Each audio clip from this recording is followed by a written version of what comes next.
rasakan jiwamu mulai lemah, berserulah kepada Tuhan, Dia akan beri kekuatan. Bila kau merasakan hidupmu semakin susah, berserulah kepada Tuhan, Dia beri pertolongan.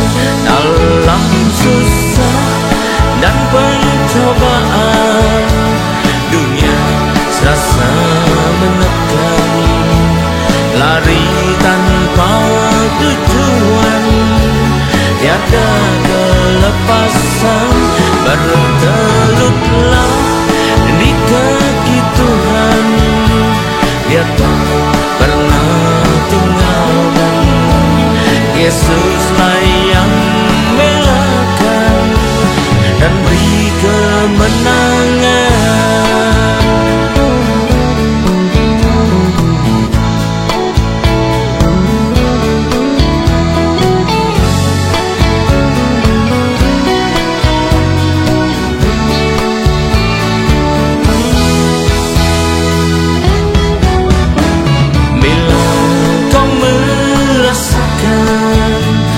Jiwamu mulai lemah, berserulah kepada Tuhan, Dia akan beri kekuatan.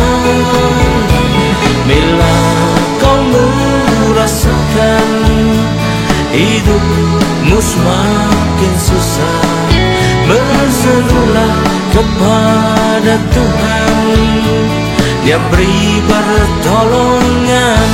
Dalam susah dan pencobaan, dunia serasa menekan, lari tanpa tujuan, tiada kelepasan.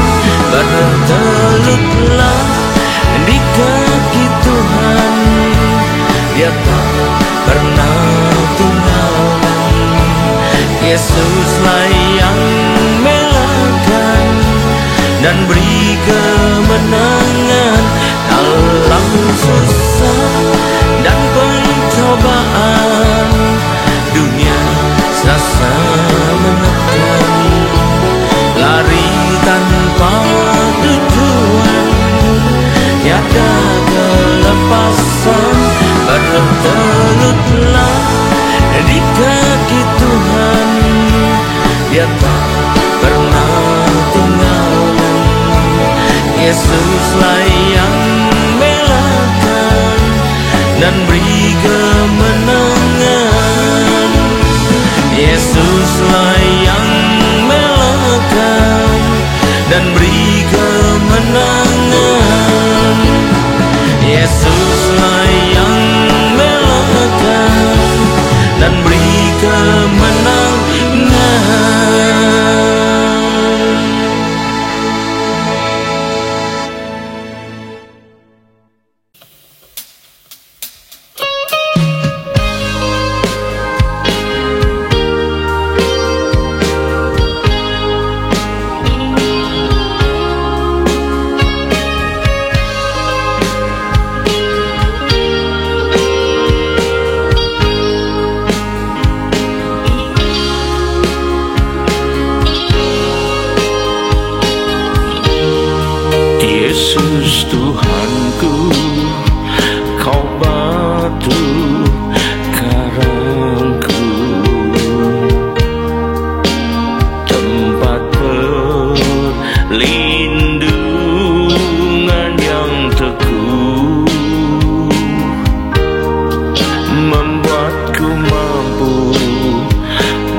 Yesus Tuhanku, Kau batu karangku, tempat perlindungan yang teguh, membuatku mampu berdiri di tengah badai. Tiada satu yang dapat menerobosmu.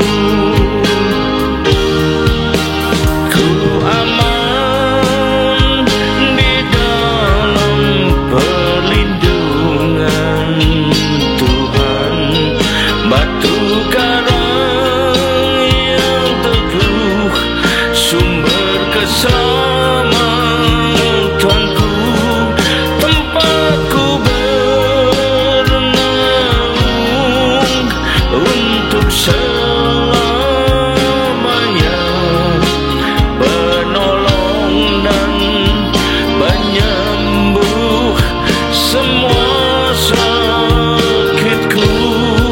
Oh Yesusku, ku berharap kepadamu, selamatkan aku dan pulihkanku. Selamatkan aku dan pulihkanku. Selamatkan aku dan pulihkanku. Amin.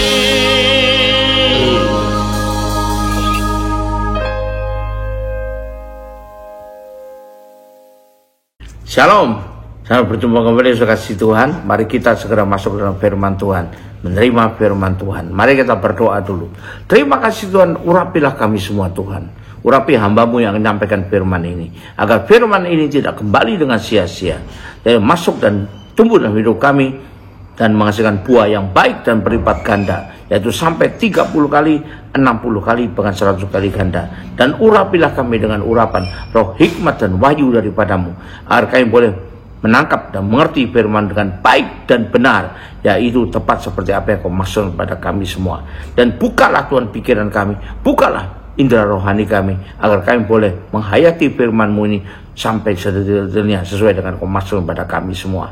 Terima kasih Tuhan, di dalam nama Yesus kami berdoa, haleluya, amin. Nah, kita masuk dalam firman Tuhan, saudara kasih Tuhan. Saya lagi shalom. Tema dari firman Tuhan pada hari ini saya ambilkan yang bertemakan menolak kehendak Tuhan. Menolak kehendak Tuhan. Loh, kok bisa begitu Pak? Nah, ini apa arti menolak kehendak Tuhan di sini ya? Berarti tidak mau melakukan atau menjalankan apa yang menjadi kehendaknya. Tidak mau melakukan atau menjalankan apa yang menjadi rencananya.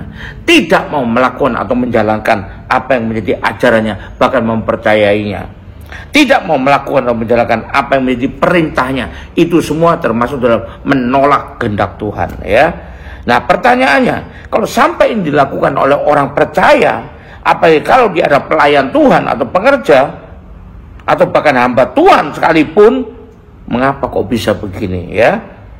Bukankah katanya ini ada hal yang fatal? Kok bisa terjadi? Apakah bisa terjadi Pak? Bisa saja. Jadi dia mengatakan mustahil, bisa saja. Jadi kenapa kok bisa begitu? Nah, kita belajar di sini. Umumnya kalau ia seorang pelayan atau hamba Tuhan, maka hal ini dilakukannya karena dia belum menyadari sepenuhnya akan hal-hal yang datang pada dia. Yaitu karena yang pertama karena tidak menyadari atau tidak tahu bahwa sebetulnya memang kehendaknya Tuhan. Bukan sepertinya dia merasa itu bukan kehendak Tuhan, tidak ngerti dia. Jadi kalau dia menolak kehendak Tuhan dia, bukan menolak kehendak orang lain. Dia pikir itu adalah orang lain yang punya kehendak karena orang lain yang menyampaikan. Tapi sebetulnya bisa dilihat apakah sesuai dengan Alkitab atau enggak gitu ya. Mari kita baca Mazmur 119 ayat 27. Masih ada loh yang begini terjadi gitu ya. Karena orang lain yang menyampaikan, apalagi orang yang bukan diidolakannya, bukan yang dihormatinya, maka dia merasa itu bukan kehendak Tuhan. maka dia dengan gampang untuk menolak kalau nggak cocok dengan maunya. Kita lihat Mazmur 19 ayat ke-27. Buatlah aku mengerti petunjuk titah-titahmu. Ada petunjuk di situ ya. Dan buat aku mengerti, supaya aku merenungkan perbuatanmu yang ajaib, bukan menolak kehendakmu. Nah, buat aku mengerti, kata firman Tuhan. Yang kedua, kita baca di Mika 4 ayat 12. Tapi mereka itu tidak mengetahui rancangan Tuhan. Mereka tidak mengerti keputusannya, bahwa ia akan menghimpun mereka seperti berkas gandum ke tempat pengirikan. Karena itu mereka menolak. Ya? Kita baca lagi Lukas 8 ayat 10. Lalu ia menjawab, kepadamu diberi karunia untuk mengetahui rahasia kerajaan Allah. Tapi kepada orang-orang lain hal itu diberitakan dalam perumpamaan. Supaya sekalipun memandang mereka tidak melihat, dan sekalipun mendengar mereka tidak mengerti. Nah ini contohnya ya. Terakhir untuk poin ini kita baca di Efesus 5 ayat 17. Sebab itu janganlah kamu bodoh, tapi usahakanlah supaya kamu mengerti kehendak Tuhan. Supaya jangan kamu tolak. Karena kamu udah ngerti itu kehendak Tuhan. Ya ini maksudnya demikian. Karena ketidakmengertian itu akan membuat mereka tidak tahu, bahkan tidak sadar bahwa ada perintah kehendak Tuhan tertentu pada dirinya, atau supaya dia lakukan.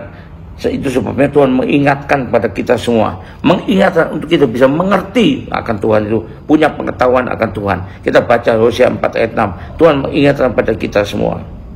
Nah, yang terkenal, umatku binasa karena tidak mengenal Allah. Kalau terjemahan lain mengatakan umatku kuhancurkan karena kurangnya pengetahuan akan Allah. Jadi tidak ngerti dia.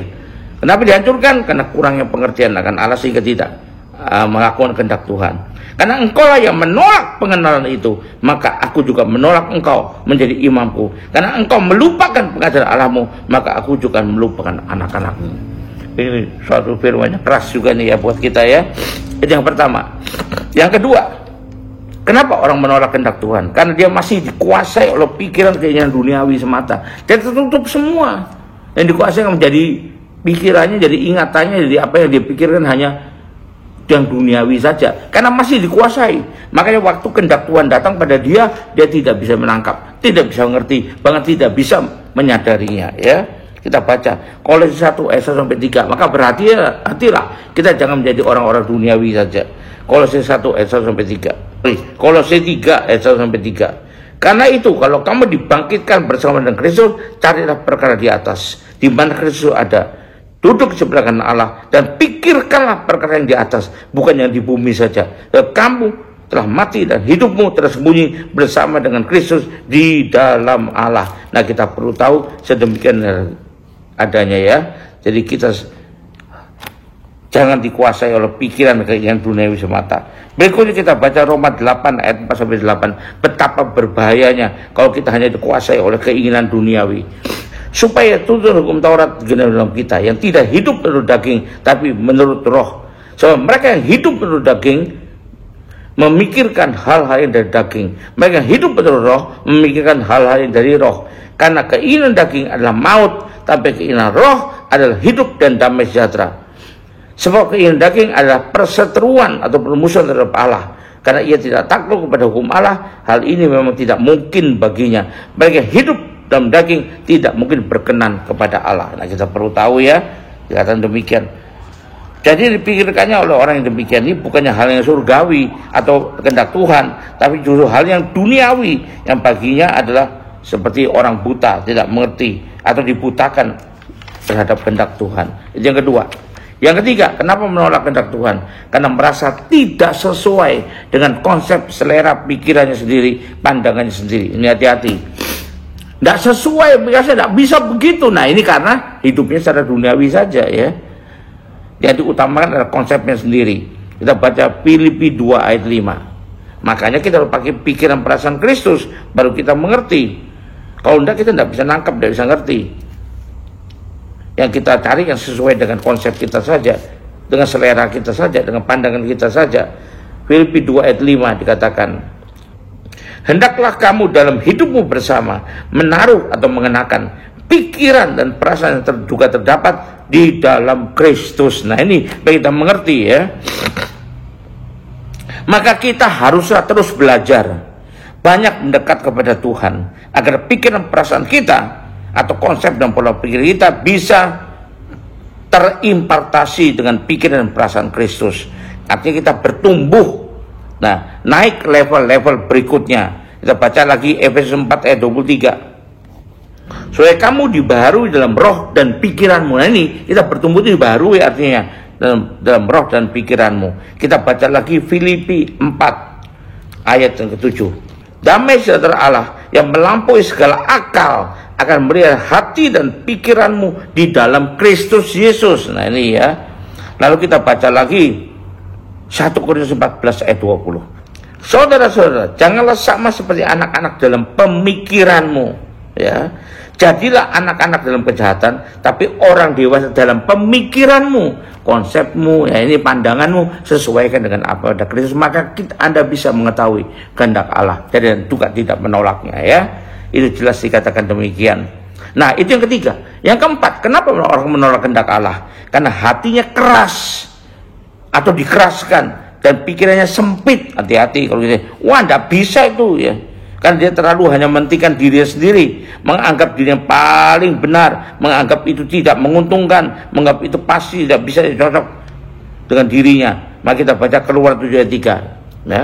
Keluaran 7 ayat 3. Tetapi aku akan mengeraskan hati Firaun sehingga tidak menolak kehendak Allah, ya. Dan aku memperbanyak tanda-tanda mujizat yang kau buat di tanah Mesir. Jadi kalau keras hati, hati-hati itu. Berikutnya Keluaran 14 ayat 4. Aku akan mengeraskan hati Firaun lagi hingga ia mengejar mereka, dan Firaun dan pasukannya aku akan menyatakan kemuliaanku sehingga orang Mesir mengetahui bahwa akulah Tuhan. Lalu mereka berbuat demikian. Nah, ini jadi orang keras hati tidak melakukan atau bahkan menolak kehendak Tuhan. Seperti Firaun contohnya, ya. Kita baca lagi Ibrani 4 ayat 7. Sebab itu ia menetapkan pula suatu hari, yaitu hari ini, ketika ia telah sekian lama berfirman dengan perantaran Daud seperti dikatakan di atas. Pada hari ini kamu mendengar, jika kamu mendengarkan suaranya, ini dalam suaranya itu dinyatakan kehendaknya, janganlah keraskan hatimu, ya. Jelas sekali. Terakhir untuk poin ini, poin tentang hati yang keras ini, kita baca di Yeremia 19 ayat 15. Jadi untuk poin hati yang keras ini kita baca di Yeremia 19 ayat yang ke-15. Beginilah firman Tuhan semesta alam, Allah Israel. Sesungguhnya aku akan mendatangkan ke atas kota ini dan ke atas segala kota sekitarnya seluruh malapetaka yang telah kukatakan akan menimpa mereka. Sebab mereka berkeras kepala, keras hati dan keras kepala, dan tidak mendengarkan perkataan-perkataan itu. Artinya menolak kehendakku di sini. Hati-hati, ya. Nah, dikatakan demikian oleh firman Tuhan. Jadi kenapa? Karena hanya mementingkan diri sendiri, menganggap itu paling baik dan sebagainya, paling benar dan sebagainya, ya. Seperti Musa waktu dipanggil juga mengatakan demikian, aku tidak cocok, aku yang gagap ngomong. Ya saya juga itu, aku yang najis bibir. Tapi untung setelah itu mereka nurut, ya. Jadi tidak menolak kehendak Tuhan yang mau memakai mereka. Kita baca Keluaran 4 waktu Musa dipanggil. Lalu kata Musa kepada Tuhan, Tuhan, aku tidak pandai bicara, dahulu pun tidak, dan sejak engkau berfirman pada hamba-Mu juga tidak. Sebab itulah aku berat, sebab aku ini berat mulut dan berat lidah. Nah ini alasan melulu ini, ya. Kan tidak cocok dengan konsepnya. Tapi Tuhan berfirman kepadanya, siapakah yang membuat lidah manusia? Siapakah yang membuat orang bisa tuli, membuat orang melihat atau buta? Bukankah aku, yakni Tuhan? Oleh sebab itu pergilah, aku akan menyertai lidahmu dan aku akan mengajar engkau apa yang harus kau katakan. Itu kehendak Tuhan. Dan Musa akhirnya tidak menolak. Yang pertamanya banyak alasan. Nah, seringkali manusia begitu, ya. Seringkali manusia menolak dengan berbagai macam alasan. Kita perlu tahu ini ada contoh-contohnya. Karena kalau dia hanya berpikir sempit, ya begitulah. Tidak bisa, lupa dia. Buat kita bisa bukan kita sendiri. Yang penting kita mau nuruti kehendak Tuhan. Yang buat bisa Tuhan yang buat bisa. Itu juga dengan Yesaya. Kita baca Yesaya pasal 6 ayat 4 dan 5. Maka bergoyanglah atas alas ambang pintu disebabkan orang berseru itu, dan rumah itu penuh dengan asap. Lalu kataku, kata Yesaya, celakalah aku ini, aku binasa. Aku ini seorang yang najis bibir, dan aku tinggal di tengah bangsa yang najis bibir. Namun mataku telah melihat sang raja, yaitu Tuhan semesta alam. Tuhan memilih dia, Tuhan taruh kehendaknya pada Yesaya untuk dilakukan, tapi Yesaya pertama juga masih banyak alasan, tapi akhirnya Tuhan mengikuti juga ya. Jadi ini kita lihat sering kali orang tidak mau melakukan kehendak Tuhan, menolak itu. Kenapa? Karena hati yang keras, mengeraskan hati, dan juga berpikiran sempit. Ini yang keempat. Yang terakhir, kenapa orang menolak kehendak Tuhan? Karena masih terbujuk dan dikuasai oleh roh dunia. Itu buat dia tidak ingin sekali untuk melaksanakan atau melakukan kehendak Tuhan itu. Kehendak Tuhan dianggapnya merugikan bagi dia. Ya, kita harus tahu. Ia merasa berkesimpulan bahwa itu semua atau mengikuti kehendak Tuhan itu tidak menguntungkan bagi dirinya. Dapat apa aku? Tidak enak bagi dia. Berat itu, menyusahkan. Itu adalah karena dikuasai dan terbujuk oleh roh dunia. Ya, tawaran-tawaran kesenangan dunia itu membelenggunya dengan erat. Kita baca pertama 1 Korintus 7 ayat 33. 1 Korintus 7 ayat 33. Ayat 33. Orang yang beristri menaruh perhatiannya pada perkara duniawi, bagaimana ia dapat menyenangkan istrinya. Jadi kalau orang dikuasai itu, ya, dia pusatkan pada roh dunia saja, pada keinginan duniawinya saja. Ya, ada lagi kita baca Lukas 21 ayat 34. Lukas 21 ayat 34. Jagalah dirimu, supaya hatimu jangan syarat oleh pesta pora dan kemabukan, serta kepentingan duniawi, supaya hari Tuhan jangan dengan tiba-tiba jatuh ke dirimu seperti suatu jerat. Nah ini kenapa? Karena tidak menolak, tidak mau melakukan kehendak Tuhan. Hati-hati sehingga hari Tuhan akan datang padanya sebagai suatu jerat. Ya, berikutnya kita baca 2 Timotius 4 ayat 10. 2 Timotius 4 ayat 10. Karena Demas telah mencintai dunia ini, dikuasai roh dunia, dan meninggalkan aku, kata Paulus. Ia telah berangkat ke Tesalonika, Krekes telah pergi ke Galatia, dan Titus ke Dalmatia. Nah, ini disebutkan ya. Jadi Demas meninggalkan dan dikuasai roh dunia, keinginan duniawi. Jadi kita merasa itu tidak menguntungkan bagi dia. Mengikuti keinginan dunia itu lebih menguntungkan, karena terbujuk dan dikuasai oleh roh dunia. Hati-hati dengan demikian. Tawaran kesenangan dunia itu membelenggunya dengan erat, tidak bisa lepas dari sana, jika sampai berani menolak kehendak Tuhan. Dan bujukan iblis pada akhirnya akan mendatangkan kebinasaan loh ya, pada yang bersangkutan. Terakhir kita baca 2 Petrus, untuk poin terakhir ini, 2 Petrus 2 ayat 1. Sebagaimana nabi-nabi palsu dahulu telah tampil di tengah umat Allah, demikian pula di antara kamu akan ada guru palsu. Mereka memasukkan pengajaran-pengajaran sesat yang membinasakan, bahkan mereka akan menyangkal penguasa yang telah menebus mereka, dan demikian mereka mendapat kebinasaan atas diri sendiri. Menolak kehendak Allah sama dengan menyangkali Tuhan juga, karena ngaku dia Allah Maha Kuasa. Maka itu jadi akan menyangkal, dikatakan akan mendapat kebinasaan. Kita baca lagi 1 Timotius 6 ayat 4. Ia ada seorang yang berlagak tahu padahal dia tahu apa-apa. Penyakitnya ialah penyakitnya ialah mana tadi? Mencari-cari soal dan berserat katanya bukan dengki, cedera, fitnah dan curiga ya. Bukan ayat 4, ayat 9. Tetapi mereka yang ingin kaya terjatuh dalam pencobaan. Kenapa? Dikuasai roh dunia. Dalam pencobaan, ke dalam jerat dan ke dalam berbagai-bagai nafsu yang hampa dan mencelakakan, yang menenggelamkan manusia ke dalam keruntuhan dan kebinasaan. Terakhir kita baca Filipi 3 ayat 19. Kesudahan mereka ialah kebinasaan. Tuhan mereka ialah perut mereka. Kemudian mereka ialah aib mereka. Pikiran mereka tertuju semata-mata kepada perkara duniawi. Jadi inilah buat orang yang menolak kehendak Tuhan. Dan biarlah kita hindari dalam hidup kita. Kita jaga-jagai. Haleluya. Puji Tuhan. Mari kita akhiri ibadah dan terima berkat dari Tuhan. Angkat 2 tanganmu. Kita terima berkat dari Tuhan. Kembalilah ke aktivitas masing-masing dengan berkat terbaik dari Allah Bapa di sorga, dengan kasih karunia dan damai sejahtera dari Tuhan kita Yesus Kristus, juga dengan persekutuan, pertolongan, kekuatan, penghiburan, serta urapan yang penuh Roh Kudus, buat kita tidak akan pernah menolak kehendak Tuhan, bahkan melakukannya dengan setia dan taat. Dan biar menyertai kita mulai saat ini sampai sepanjang tahun ini, sampai Maranatha, bahkan sampai selama-lamanya. Yang percaya dan terima berkat Tuhan saya mengatakan amin. Tuhan berkati. Sampai jumpa. Haleluya.